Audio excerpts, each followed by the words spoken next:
ಬರ್ರಿ ಇವತ್ತು ನಿಮ್ಮನ್ನ ಅಗೋಡ ಫೋರ್ಟ್ ಬೀಚ್ಗೆ ಕರ್ಕೊಂಡು ಹೋಗ್ತಾ ಇದ್ದೀನಿ. ಅಗೋಡ ಕೋಟೆ ಬೀಚ್ ಅಂತ ಹೇಳ್ತೀವಿ. ತುಂಬಾ ಜನ ಇದ್ರು, ಸಖತ್ ಬಿಸಿಲು ಉರಿತಾ ಇತ್ತು. ಇಲ್ಲಿ ಸ್ವಲ್ಪ ಒಳಗಡೆ ಬಂದಿದ ತಕ್ಷಣ ಸ್ವಲ್ಪ ತಣ್ಣಗಾಗುತ್ತೆ. ಮತ್ತೆ ಈ ಹೊರಗಡೆ ಹೋಗ್ತಿದ್ದಾಗೆ ಬಿಸಿಲು ನೆತ್ತಿ ಮೇಲೆ ಸುಡ್ತಾನೆ ಇರುತ್ತೆ. ಗೋವಾದಲ್ಲಿ ಮೊದ್ಲೇ ಕೇಳ್ಬೇಕಾ, ಈ ಸೀಸನ್ ಅಲ್ಲಿ ಸಖತ್ತು ಜನಗಳು, ಹುಡುಗರು ಹುಡುಗಿರು, ಅಂಕಲ್ ಆಂಟಿ, ಅಜ್ಜಿ ತಾತ, ಚಿಕ್ಕ ಮಕ್ಕಳು ಎಲ್ಲರೂ ಬರ್ತಾನೆ ಇರ್ತಾರೆ. ಬಂದು ಈ ಎಷ್ಟೇ ಬಿಸಿಲಿದ್ರು ಕೂಡ ಈ ಒಂದು ಅಗಾಡ ಫೋರ್ಟ್ ಬೀಚ್ ನ ಎಂಜಾಯ್ ಮಾಡ್ತಾನೆ ಇರ್ತಾರೆ. ಬನ್ನಿ, ಇಲ್ಲೊಂದು ನಿಮ್ಗೆ ಸ್ಪೆಷಲ್ ಏನು ಅಂತ ನಾನು ನಿಮ್ಗೆ ತೋರಿಸ್ತೀನಿ. ಈ ಅಗಾಡ ಫೋರ್ಟ್ ಬೀಚ್ ಅಲ್ಲಿ ಇಲ್ಲಿ ನೋಡ್ರಿ, ಲೈಟ್ ಹೌಸ್ ಯಾಕೆ ಕಾಣ್ತಾ ಇದೆ. ಇದು ಸ್ಟಾರ್ಟಿಂಗ್ ಹೋಗ್ದಾಗ ನಮ್ಗೆ ಏನು ಅಂತಾನೆ ಗೊತ್ತಾಗಿರ್ಲಿಲ್ಲ.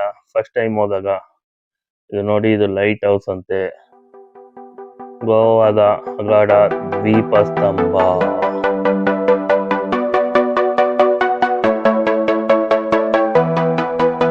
ಎಷ್ಟೇ ಬಿಸಿಲಿದ್ರು ಜನಗಳು ಮಾತ್ರ ಕಮ್ಮಿ ಆಗೋದೇ ಇಲ್ಲ. ಇಲ್ಲಿ ನೋಡಿ ಎಂಜಾಯ್ ಮಾಡಕ್ ಬರ್ತಾರೆ. ನೋಡಿ, ಈ ಕಡೆ ಹೋದ್ರೆ ಗೋಡೆಯಿಂದ ಆಚೆ ಸಪ್ತ ಸಾಗರ ಅಂದ್ರೆ ಸಮುದ್ರ. ಈ ಒಂದು ಬೀಚು ನೋಡೋದಕ್ಕೆ ಜನ ಮುಗಿ ಬೀಳ್ತಾರೆ. ಅಷ್ಟು ಸೂಪರ್ ಆಗಿ ಇಲ್ಲಿಂದ ಕಾಣಿಸುತ್ತೆ. ಈ ಲೈಟ್ ಹೌಸ್ ಅನ್ನ ಪೋರ್ಚುಗೀಸರು ತಮ್ಮ ಒಂದು ಮಿಲಿಟರಿ ಶೈಲಿಯಲ್ಲಿ ಇದನ್ನ ನಿರ್ಮಿಸಿದ್ದಾರೆ.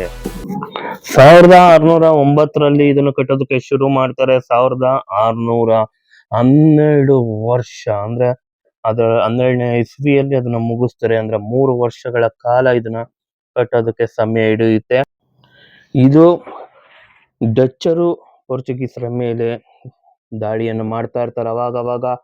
ಆಗ ಆ ದಾಳಿಯಿಂದ ರಕ್ಷಿಸಿಕೊಳ್ಳೋದಕ್ಕೆ ಅದ್ರ ಜೊತೆನೆ ಯುರೋಪ್ನಿಂದ ಬರುವಂತ ಈ ಒಂದು ಹಡಗುಗಳಿಗೆ ಬೆಳಕನ್ನು ಅಂದ್ರೆ ಮಾರ್ಗದರ್ಶನ ನೀಡೋದಕ್ಕೆ ಈ ಒಂದು ಲೈಟ್ ಹೌಸ್ ಅನ್ನ ನಿರ್ಮಿಸಲಾಗುತ್ತೆ. ಪ್ರತಿ 7 ನಿಮಿಷಕ್ಕೊಂದು ಸಲ ಮೊದಲು ಇದರಿಂದ ಒಂದು ಬೆಳಕು ಹೊರಬಂದು ಆ ಒಂದು ಹಡಗುಗಳಿಗೆ ದಾರಿ ಆಗ್ತಾ ಇತ್ತು. ನಂತರ ಇದನ್ನ 7 ಸೆಕೆಂಡ್ಗೊಂದ್ಸಲ ಬೆಳಕು ಬಂದು ಇದು ದಾರಿ ತೋರಿಸ್ತಾ ಇತ್ತು. ಆ ರೀತಿಯಾಗಿ ಇದನ್ನ ನವೀಕರಿಸಲಾಗುತ್ತೆ.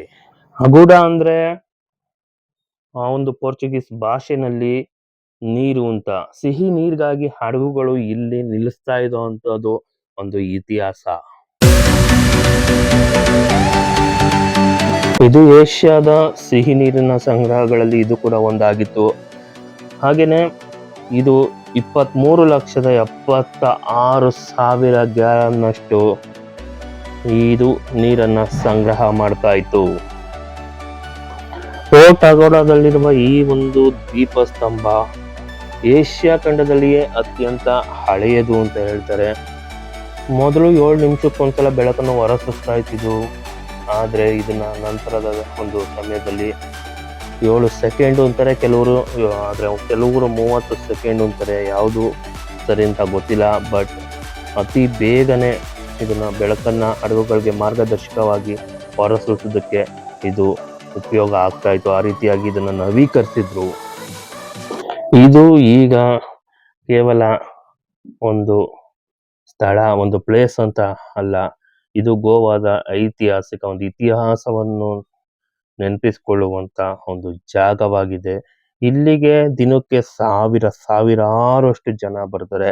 ಅಲ್ಲಿ ಎಷ್ಟೇ ಬಿಸಿಲಿದ್ರು ಕೂಡ ತುಂಬಾ ಜನ ಬಂದು ಈ ಒಂದು ಐತಿಹಾಸಿಕ ಸ್ಥಳವನ್ನ ನೋಡ್ಕೊಂಡು ಹೋಗ್ತಾರೆ. ಗೋವಾಗೆ ಬಂದ ಮೇಲೆ ಈ ಒಂದು ಸ್ಥಳವನ್ನು ನೋಡಿಲ್ಲ ಅಂದ್ರೆ ನಿಜವಾಗ್ಲು ಅದು ಪರಿಪೂರ್ಣ ಅಲ್ಲ, ಇದು ಅಪೂರ್ಣ ಅಂತಾನೆ ಹೇಳ್ಬೋದು. ಇಲ್ಲಿ ನೋಡ್ರಿ, ಇದು ಒಂದು ಜೈಲು, ಆದ್ರೆ ಹಳೆ ಜೈಲು. ಈಗ ಇದು ಬಿಸಿಲಲ್ಲಿ ಸುತ್ತಾಡ್ಕೊಂಡು ಬಂದ ಮೇಲೆ ಇದ್ರ ಒಳಗಡೆ ಬಂದ್ರೆ ಜನಗಳಿಗೆ ತಣ್ಣನೆ ಒಂದು ಅನುಭವ ಉಂಟಾಗುತ್ತೆ. ಆಗಿನ ಕಾಲದಲ್ಲಿ ಕಟ್ಟಿರುವಂತ ಕಲ್ಲಿನ ಈ ಒಂದು ಜೈಲು ಈಗ ತಣ್ಣಗೆ ಒಂದು ಹಿತವನ್ನ ಜನಗಳಿಗೆ ನೀಡುತ್ತದೆ. ನೋಡಿ, ಬಿಸಿಲಲ್ಲೆಲ್ಲ ಸುತ್ತಾಡ್ಕೊಂಡು ಬಂದ್ಮೇಲೆ ಇದ್ರೊಳಗಡೆ ಬಂದ್ರೆ ನಿಜವಾಗ್ಲು ಒಳ್ಳೆ ಯಾವ ಒಂದು ಈಗಿನ ಒಂದು AC ಕೂಡ ಅಷ್ಟು ತಣ್ಣನೆ ಒಂದು ಇದು ಕೊಡಲ್ಲ. ಅಷ್ಟು ಫೀಲನ್ನ ಇದು ಕೊಡುತ್ತೆ. ಎಷ್ಟು ತಣ್ಣಗಾಗ್ತಾ ಇದೆ ಅಂದ್ರೆ ಆ ಬಿಸಿಲಿಗೆ ಹೊರಗಡೆ ಇದ್ದಿದ್ದಕ್ಕೂ ಇಲ್ಲಿ ಬಂದು ಇದ್ದಿದ್ದಕ್ಕೂ ತುಂಬಾ ಡಿಫ್ರೆಂಟ್ ಆಗಿ ಕಾಣಿಸ್ತಾ ಇದೆ. ಈ ಜೈಲ್ ಒಳಗಡೆ ಆಗಿನ ಕೈದಿಗಳನ್ನ ಹಾಕ್ತಿದ್ರೆ ನಿಜವಾಗ್ಲು ಯಾವ ದಿಕ್ಕಿನಿಂದಲೂ ತಪ್ಪಿಸ್ಕೊಂಡು ಹೋಗಕ್ ಆಗ್ತಾನೆ ಇರಲಿಲ್ಲ. ಅಷ್ಟು ಭದ್ರವಾದ ಕೋಟೆಗಳನ್ನ ಇಲ್ಲಿ ನಿರ್ಮಿಸಿದ್ರು. ನೋಡ್ರಿ, ಜೈಲಿಗೆ ಕಾಲಿಡದೆ ಇದ್ರು ಇಲ್ಲಿ ಜೈಲಿನ ಅನುಭವ ನಿಮ್ಗೆ ಸಿಕ್ಕೇ ಸಿಗುತ್ತೆ. ಇದ್ರೊಳಗಡೆ ಬಂದು ಈ ತರ ಗೇಟ್ ನ ಕ್ಲೋಸ್ ಮಾಡ್ಕೊಂಡ್ರೆ ಸಖತ್ ಅನುಭವ ಅಂತಾನೆ ಹೇಳ್ಬೋದು. ನೋಡ್ರಿ, ಇಲ್ಲಿನ ಮಕ್ಕಳೆಲ್ಲ ತುಂಬಾ ಎಂಜಾಯ್ ಮಾಡ್ತಾ ಇದ್ದಾರೆ.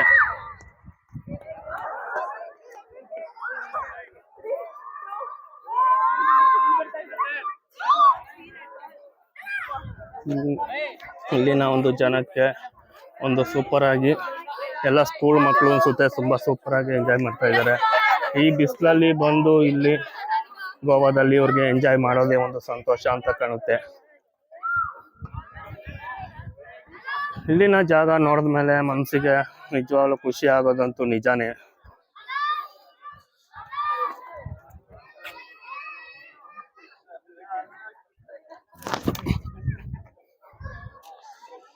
ನೋಡಿ, ಎಲ್ಲ ಬರೆದು ಬಿಟ್ಟಿದ್ದಾರೆ, ಪಾಸ್ ಮಾಡಿ ಓದ್ಕೊಬೋದು.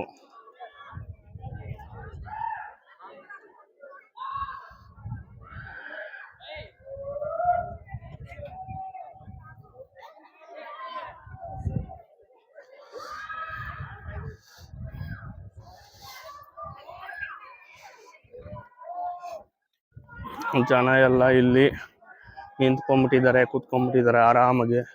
ಬಿಸಿಲಲ್ಲಿ ಸುತ್ತಾಡಿ ಸಾಕಾಗಿ ಎಲ್ಲ ಕೂತ್ಕೊಂಡ್ಬಿಟ್ಟಿದ್ದಾರೆ. ಮೇಲ್ಗಡೆ ಎಲ್ಲ ಓಡಾಡಿ ಸುತ್ತಾಡ್ಕೊಂಡು ಬರ್ಬೋದು, ಬಟ್ ಬಿಸಿಲು ಮಾತ್ರ ಸರಿಯಾಗಿ ಬರಿತಾ ಐತೆ.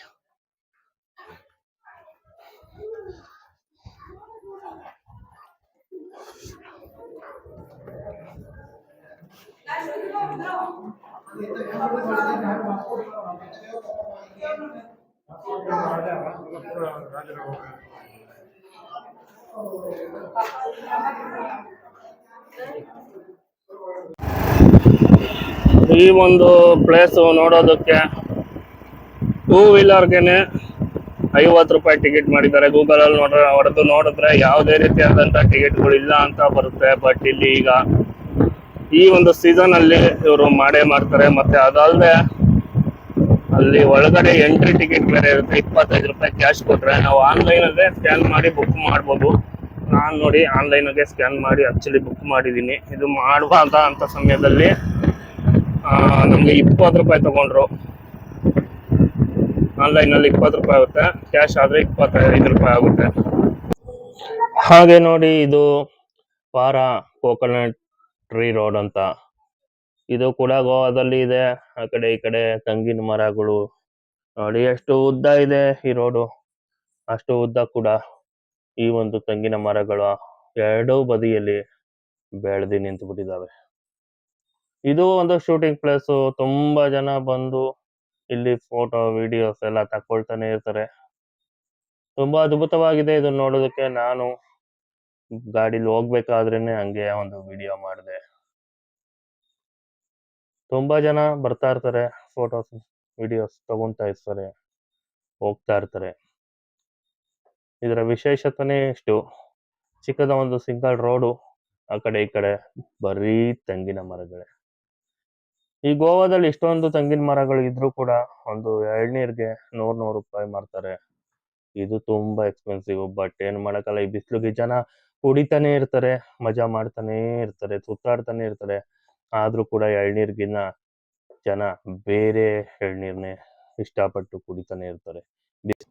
ಓಕೆ ಸ್ನೇಹಿತರೆ, ನೋಡಿದ್ರಲ್ಲ ಈ ಒಂದು ಕೋಟೆ ಬೀಚನ್ನ ಮತ್ತೆ ಈ ಪಾರಾ ರೋಡು ಹೇಗಿದೆ ಅಂತ ಕಮೆಂಟ್ ಮಾಡಿ. ಈ ವಿಡಿಯೋ ಇಷ್ಟ ಆಗಿದ್ರೆ ಲೈಕ್ ಮಾಡಿ, ಶೇರ್ ಮಾಡಿ, ಮತ್ತೆ ಸಬ್ಸ್ಕ್ರೈಬ್ ಆಗೋದನ್ನ ದಯವಿಟ್ಟು ಮರಿಬೇಡಿ. ಹಾಗೆ ನೋಡಬೇಡಿ, ಸಬ್ಸ್ಕ್ರೈಬ್ ಆಗಿ ನೋಡಿ. ಇನ್ನೂ ಒಳ್ಳೊಳ್ಳೆ ವಿಡಿಯೋಸ್ ನಿಮ್ಗೋಸ್ಕರ ನಾನು ತರ್ತೀನಿ. ಮಿಸ್ಟರ್ ಅಂಡ್ ಮಿಸಸ್ ಮಧು ವ್ಲಾಗ್ಸ್ನ ದಯವಿಟ್ಟು ಸಬ್ಸ್ಕ್ರೈಬ್ ಮಾಡಿ. ಧನ್ಯವಾದಗಳು.